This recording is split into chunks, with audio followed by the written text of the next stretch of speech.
Halo teman-teman, kami dari kelompok 9 dengan anggota saya Valencia Chandra Gunawan Go dan Arlin Cornelia L. David L. akan mempresentasikan materi mengenai siklus pengeluaran, pembelian, dan pengeluaran kas. Siklus pengeluaran adalah serangkaian aktivitas bisnis dan operasi pemrosesan informasi terkait yang terus-menerus berhubungan dengan pembelian serta pembayaran barang dan jasa. Dalam siklus pengeluaran, pertukaran informasi eksternal utama adalah dengan pemasoknya. Di dalam perusahaan, informasi mengenai kebutuhan untuk membeli barang dan bahan baku mengalir ke siklus pengeluaran dari siklus pendapatan, produksi, pengendalian persediaan, dan berbagai departemen. Setelah barang dan bahan baku tiba, pemberitahuan penerimaannya mengalir kembali ke sumber-sumber dari siklus pengeluaran. Data biaya juga mengalir dari siklus pengeluaran ke buku besar umum dan fungsi pelaporan untuk dimasukkan dalam laporan keuangan dan berbagai laporan manajemen.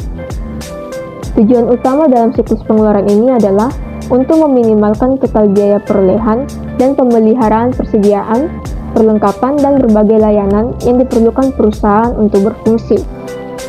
Ada 4 aktivitas siklus pengeluaran dasar. Yang pertama, memesan bahan baku, perlengkapan, dan jasa. Yang kedua, menerima bahan baku, perlengkapan, dan jasa. Yang ketiga, menyetujui faktur pemasok. Yang keempat, pengeluaran kas. Sistem informasi siklus pengeluaran. Departemen Pengendalian Persediaan memiliki tanggung jawab untuk memastikan kuantitas yang cukup atas bahan baku dan perlengkapan. Setiap departemen dapat mengirimkan permintaan untuk membeli barang, kemudian Departemen Pengendalian Persediaan akan mengidentifikasi pemasok yang cocok untuk barang tersebut. Departemen Penerimaan akan merencanakan dan memverifikasi validitas pengiriman. Bagian utang diberitahukan pesan tersebut sehingga dapat merencanakan komitmen keuangan yang tertunda. Departemen yang menghasilkan permintaan pembelian juga akan diberitahukan bahwa permintaannya telah disetujui. Para pemasok akan mengirimkan pemberitahuan elektronik jika pengiriman datang, sehingga memungkinkan untuk merencanakan dengan memiliki staf yang memadai guna memproses pengiriman yang datang ke gudang. Ketika pengiriman tiba, para pekerja menggunakan sistem pemrosesan permintaan untuk memverifikasi bahwa sebuah pesanan yang diharapkan dari pemasok tersebut. Selain itu, para pekerja di Departemen Pengiriman harus menginspeksi barang dan memasukkan informasi mengenai kuantitas dan kondisi dari barang yang diterima, serta waktu yang tepat atas pengiriman juga dicatat untuk membantu mengevaluasi kinerja pemasok.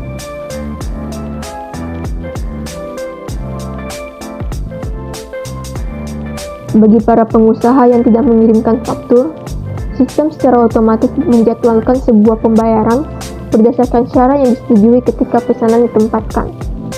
Bagi pembelian perlengkapan atau jasa yang biasanya tidak melibatkan pesanan pembelian dan laporan penerimaan, faktur dikirimkan ke penyedia sesuai persetujuan. Pembayaran ke pemasok yang lebih besar menggunakan Financial Electronic Data Interchange atau FEDI, dan untuk pemasok yang lebih kecil masih tetap mencetak cek kertas. Kasir akan meninjau cek tersebut dengan dokumen pendukung dan kemudian menandatanganinya. Kemudian kasir akan mengirimkan cek yang telah ditandatangani dan atau pengiriman uang ke pemasok. Secara umum, ada ancaman dan pengendalian dalam siklus pengeluaran.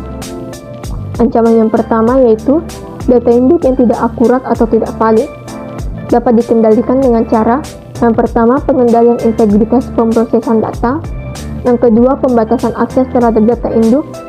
Yang ketiga, tinjauan atas seluruh perubahan terhadap data induk. Ancaman yang kedua, pengungkapan yang tidak diotorisasi atas informasi sensitif. Dapat dikendalikan dengan pengendalian akses dan enkripsi. Ancaman yang ketiga, kehilangan atau penghancuran data.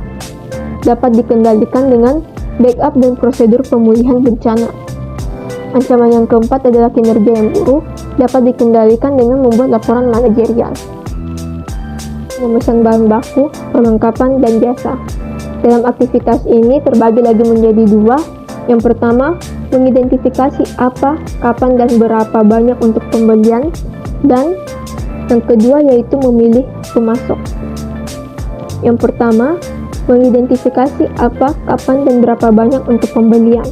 Pendekatan tradisional atau disebut juga sebagai pendekatan economic order quantity adalah pendekatan yang didasarkan pada perhitungan ukuran pesanan optimal untuk meminimalkan jumlah biaya pemesanan, penyimpanan, dan kehabisan stok.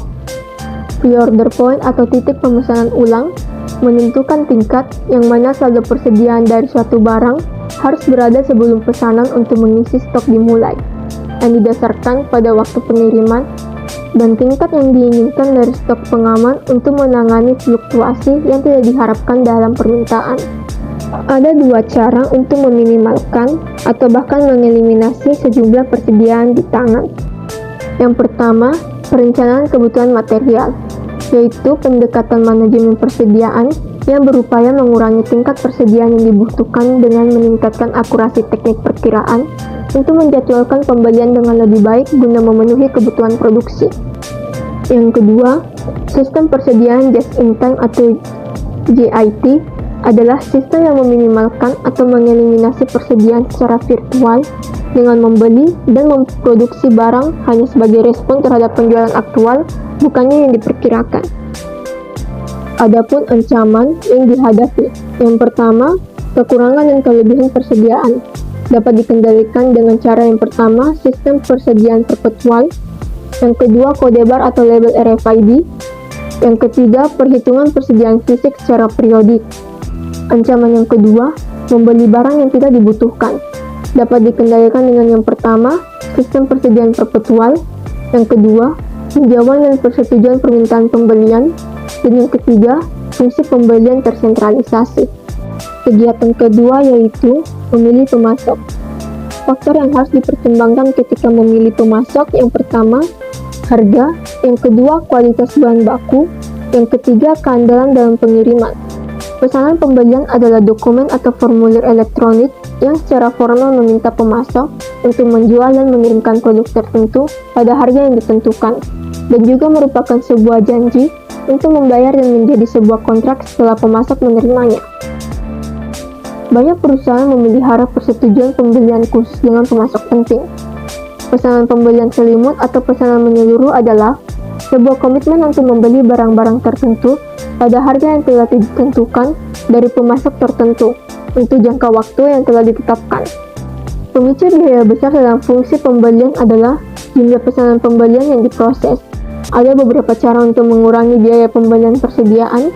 Yang pertama yaitu program vendor managed inventory, yaitu di mana mengelola persediaan pelanggan dengan menggunakan EDI. Yang kedua, pelelangan terbalik, dengan para pemasok bersaing satu sama lain memenuhi permintaan pada harga terendah.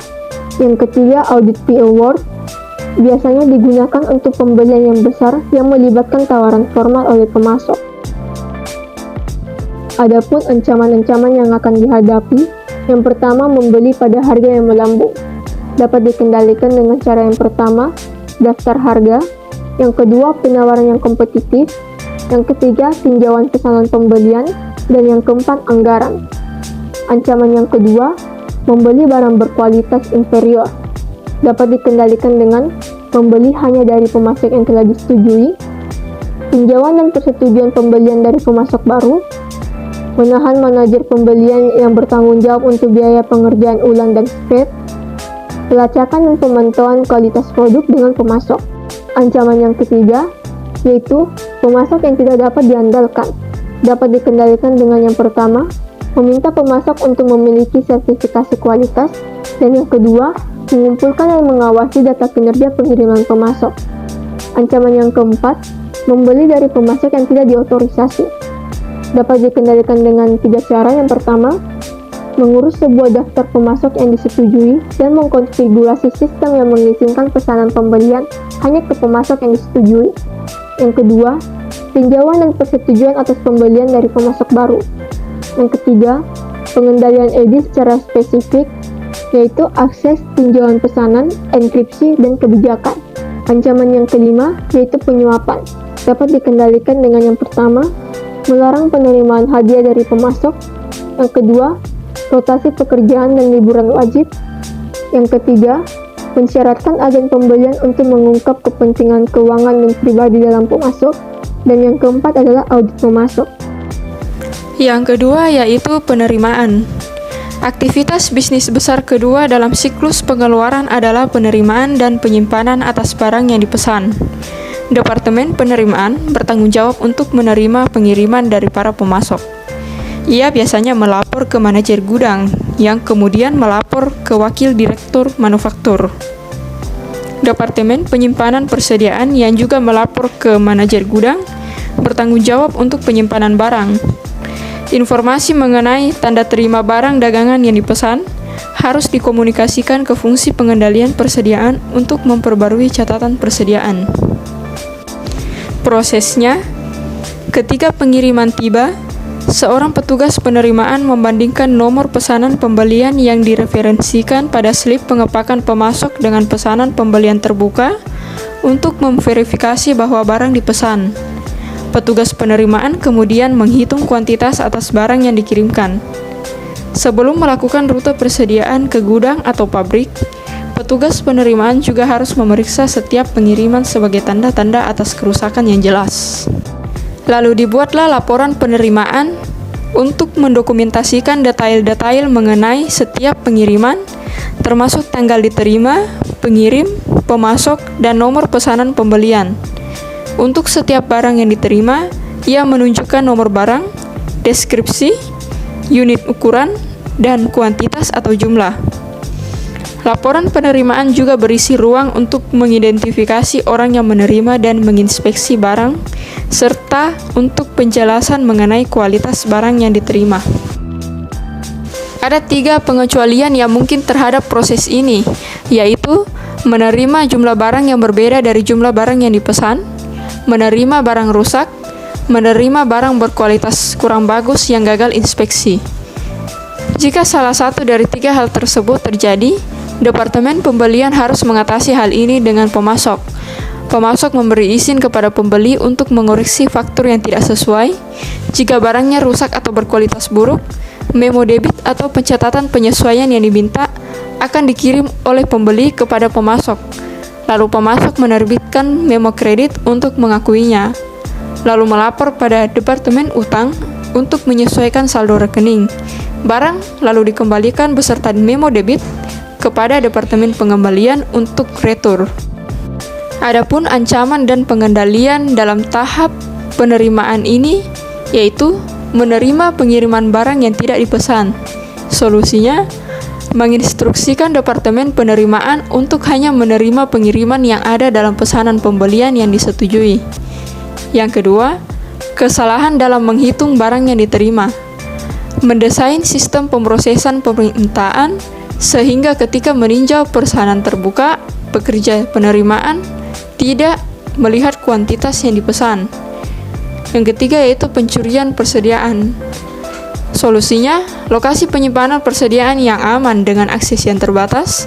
Segala transfer persediaan dalam perusahaan harus didokumentasikan, menghitung persediaan di tangan secara periodik, dan merekonsiliasi perhitungannya dengan persediaan dan pemisahan tugas yang tepat. Tahap selanjutnya yaitu menyetujui faktur pemasok. Prosesnya, Departemen Bagian Utang menyetujui faktur pemasok untuk pembayaran. Ketika faktur pemasok diterima, Departemen Bagian Utang bertanggung jawab untuk mencocokkannya dengan pesanan pembelian dan laporan penerimaan yang berkaitan. Kombinasi faktur pemasok dan dokumen pendukung yang terkait ini menciptakan apa yang disebut sebagai paket voucher. Setelah pemberi persetujuan memverifikasi bahwa perusahaan telah menerima apa yang telah ia pesan, faktur tersebut disetujui untuk pembayaran. Ada 2 cara dalam memproses faktur pemasok, yaitu sistem non-voucher dan voucher. Dalam sistem non-voucher, tiap faktur yang disetujui bersama dengan dokumen pendukung diposting ke catatan pemasok individual dalam file utang, dan kemudian disimpan dalam file faktur terbuka. Ketika sebuah cek dituliskan untuk membayar sebuah faktur, paket voucher dihapus dari file faktur terbuka, faktur ditandai dibayar, dan kemudian paket voucher disimpan dalam file faktur dibayar. Dalam sistem voucher, sebuah dokumen tambahan yang disebut sebagai voucher pencairan juga dibuat ketika sebuah faktur pemasok disetujui untuk pembayaran. Voucher pencairan mengidentifikasi pemasok, mencantumkan faktur yang beredar, dan mengindikasikan jumlah bersih untuk dibayarkan setelah dikurangi dengan diskon dan potongan yang berlaku. Adapun manfaat dari sistem voucher yaitu mengurangi jumlah cek yang perlu ditulis, dapat diberi nomor untuk menyederhanakan pelacakan utang, dan mudah memisahkan waktu persetujuan faktur dengan waktu pembayaran faktur. Ancaman dan pengendalian dalam tahap ini yaitu kesalahan dalam faktur pemasok atau ketidaksesuaian antara harga yang dicantumkan dengan harga aktual atau salah hitung. Solusinya mengadopsi pendekatan IRS atau Evaluate Receipt Settlement yang mengeliminasi potensi atas kesalahan dalam faktur pemasok. Penggunaan IRS membuatnya penting untuk mengendalikan akses terhadap file induk pemasok dan mengawasi seluruh perubahan yang dibuat terhadapnya karena file induk pemasok sekarang berisi informasi mengenai harga dari berbagai barang yang dibeli. Pada saat entry data mengenai kuantitas barang diterima, sistem tersebut menggunakan harga-harga tersebut untuk menetapkan jumlah yang dibayarkan ke pemasok. Jadi, perubahan yang tidak diotorisasi atas harga tersebut dapat menghasilkan lebih banyak ke pemasok. Bahkan dengan IRS, biaya pengiriman memerlukan pertimbangan khusus karena kompleksitas menciptakan berbagai peluang untuk kesalahan terjadi. Cara terbaik untuk mengurangi ancaman yang terkait dengan pengiriman adalah menyediakan para staf pembelian dan utang dengan pelatihan yang cukup mengenai praktik dan terminologi transportasi. Contohnya, jika kontrak pembelian mengatakan muatan penuh diizinkan, pemasok bertanggung jawab atas biaya pengiriman. Ketika perusahaan pembelian bertanggung jawab atas biaya pengiriman, menggunakan sebuah kurir yang ditunjuk untuk seluruh pengiriman yang datang dapat mengurangi biaya. Diskon hanya akan terwujud, meski demikian, jika para pemasok mematuhi permintaan untuk menggunakan kurir tersebut. Oleh karena itu, sebuah pengendalian detektif yang penting adalah memiliki audit internal yang secara periodik memverifikasi ketepatan atas tagihan pengiriman dan faktur untuk memastikan bahwa perusahaan tidak sedang dibebankan untuk biaya transportasi yang pemasok semestinya bayar. Kesalahan selanjutnya yaitu kesalahan dalam mencatat atau posting. Solusinya, membandingkan saldo rekening dengan total dari jumlah faktur yang diproses lalu dilakukan rekonsiliasi.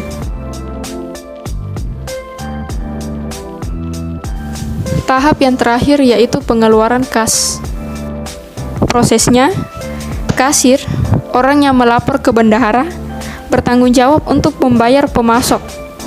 Hal ini memisahkan fungsi penyimpanan yang dijalankan oleh kasir dari fungsi otorisasi dan pencatatan yang dijalankan oleh masing-masing departemen pembelian dan utang. Pembayaran dibuat ketika utang mengirimkan kasir sebuah paket voucher. Meskipun banyak pembayaran terus dibuat dengan cek, penggunaan EFT dan FEDI semakin meningkat. Ancaman dan pengendalian dalam tahap ini yaitu kegagalan untuk memanfaatkan diskon pembelian. Solusinya, faktur yang disetujui harus diajukan berdasarkan tanggal jatuh tempo. Sistem harus bisa melacak tanggal jatuh tempo faktur dan mencetak daftar untuk seluruh faktur yang beredar secara periodik. Kesalahan yang kedua yaitu membayar barang yang tidak diterima. Solusinya, membandingkan kuantitas dalam faktur pemasok dengan kuantitas yang dimasukkan oleh pihak pengendalian persediaan, lalu memverifikasi jumlah dalam laporan penerimaan. Kesalahan selanjutnya yaitu klaim palsu atas biaya perjalanan. Solusinya, mengharuskan karyawan menyertakan bukti tambahan, seperti agenda konferensi untuk memastikan mereka benar-benar melakukan perjalanan. Solusi terbaik yaitu mewajibkan karyawan menggunakan kartu kredit perusahaan untuk biaya perjalanan. Ancaman yang selanjutnya yaitu pembayaran duplikat. Solusinya, menyetujui faktur untuk pembayaran hanya jika disertai paket voucher lengkap. Hanya salinan asli faktur yang harus dibayarkan. Jika faktur sudah ditandatangani, faktur dan paket voucher harus dibatalkan. Kemudian, yang selanjutnya yaitu pencurian atau penyalahgunaan dana. Solusinya yaitu pengendalian akses yang ketat atas seluruh transaksi. Cek harus dinomori secara urut dan secara periodik dihitung. EFT, baik itu sendiri maupun sebagai bagian dari EFDI, memerlukan prosedur pengendalian tambahan. Pengendalian akses yang sangat ketat atas seluruh transaksi EFT keluar sangat penting. Kata sandi dan ID pengguna harus digunakan secara spesifik untuk mengidentifikasi dan mengawasi setiap pegawai yang diotorisasi untuk memulai transaksi EFT. Lokasi dari terminal asal juga harus dicatat. Transaksi EFT di atas adalah ambang batas tertentu yang harus mensyaratkan persetujuan penyediaan secara real time. Ada juga batas-batas dalam total dolar atas transaksi yang diizinkan per hari per individu. Seluruh transmisi EFT harus dienkripsi untuk mencegah perubahan. Selain itu, seluruh transaksi EFT harus distempel waktu dan dinomori untuk memfasilitasi rekonsiliasi lanjutan. Program khusus disebut modul audit tertanam dapat didesain ke dalam sistem untuk mengawasi seluruh transaksi dan mengidentifikasi setiap karakteristik spesifik yang dimiliki. Sebuah laporan dari transaksi yang ditandai itu kemudian dapat diberikan ke manajemen dan audit internal untuk tinjauan jika perlu dan penyelidikan yang lebih detail. Masalah yang selanjutnya yaitu software dan hardware dapat terkena ancaman malware, virus, hack, dan lain-lain. Cara terbaik yang digunakan untuk menanggulangi ancaman ini adalah dengan menunjuk sebuah komputer tertentu yang digunakan untuk perbankan online. Untuk membatasi akses ke komputer itu ke bendahara atau siapapun yang bertanggung jawab atas otorisasi pembayaran dan hanya menggunakannya untuk perbankan online dan bukan aktivitas lainnya. Perusahaan juga harus mempertimbangkan penempatan blok-blok Automated Clearing House atau ACH yang menginstruksikan bank untuk tidak mengizinkan ACH mendebit arus kas keluar dari rekening spesifik. Contohnya, jika sebuah perusahaan membuat seluruh pembayaran ke pemasoknya hanya dari rekening pengecekan pengoperasian utamanya, ia mungkin berharap untuk menginstruksikan bank untuk memblokir seluruh debit ACH dari rekening bank lain miliknya. Selanjutnya yaitu pencairan yang curang. Solusinya, pemisahan tugas yang tepat dapat secara signifikan mengurangi resiko atas ancaman ini. Fungsi utang harus mengotorisasi pembayaran termasuk perakitan sebuah paket voucher. Meski demikian, hanya bendahara atau kasir yang harus menandatangani cek. Untuk memastikan bahwa cek dikirimkan ke penerima yang dikehendaki, kasir harus mengirimkan cek yang ditandatangani bukannya mengembalikannya ke utang. Kasir tersebut juga harus membatalkan seluruh dokumen dalam paket voucher untuk mencegah dikirim ulang untuk mendukung pengeluaran yang lain. Cek yang melebihi jumlah tertentu seperti $5.000 sampai $10.000 harus memerlukan 2 tanda tangan. Dengan demikian menyediakan tinjauan independen lain atas pengeluaran. Pada akhirnya, seseorang yang tidak berpartisipasi dalam pemrosesan baik penerimaan atau pengeluaran kas sebuah cek independen pada ketepatan dan mencegah seseorang dari penyalahgunaan kas dan kemudian menyamarkan pencurian dengan menyesuaikan laporan bank. Ketika memungkinkan, pengeluaran harus dibuat dengan cek atau EFT. Meskipun demikian, biasanya lebih nyaman untuk membayar bagi pembelian minor seperti kopi atau pensil secara tunai. Sebuah dana kas kecil dikelola oleh seorang pegawai yang tidak memiliki tanggung jawab penanganan kas atau akuntansi lain harus ditetapkan untuk menangani pengeluaran seperti itu. Dana kas kecil seharusnya diatur sebagai dana impres. Dana impres memiliki 2 karakteristik. Ini diatur pada jumlah tetap seperti $100 dan ini memerlukan voucher untuk bagi setiap pencairan. Pada setiap waktu, penjumlahan kas plus voucher harus sama dengan saldo dana yang telah ditetapkan. Ketika saldo dana rendah, voucher disajikan pada utang untuk pengisian kembali. Setelah utang mengotorisasi transaksi ini, kasir kemudian menuliskan sebuah cek untuk mengisi kembali dana kas kecil pada tingkat yang telah ditentukan. Sebagaimana dengan dokumen pendukung yang digunakan untuk pembelian reguler, Voucher yang digunakan untuk mendukung pengisian dana kas kecil harus dibatalkan pada waktu dana dipulihkan ke tingkat yang telah ditetapkan. Hal ini dapat menimbulkan masalah seperti penyalahgunaan dalam operasi dana impres kas kecil. Solusinya, auditor internal harus membuat hitungan yang tidak diumumkan secara periodik atas saldo dana atau voucher dan menahan orang yang bertanggung jawab atas akuntabilitas dana kas kecil. Pencurian juga dapat terjadi melalui perubahan cek. Mesin perlindungan cek dapat mengurangi resiko ancaman ini dengan mencetak jumlah dalam warna yang berbeda, misalnya kombinasi tinta merah dan biru. Menggunakan tinta khusus yang mengubah warna jika diubah dan mencetak cek pada kertas khusus yang mengandung tanda air dapat lebih jauh mengurangi kemungkinan perubahan. Banyak bank juga menyediakan layanan khusus untuk membantu melindungi perusahaan terhadap cek palsu.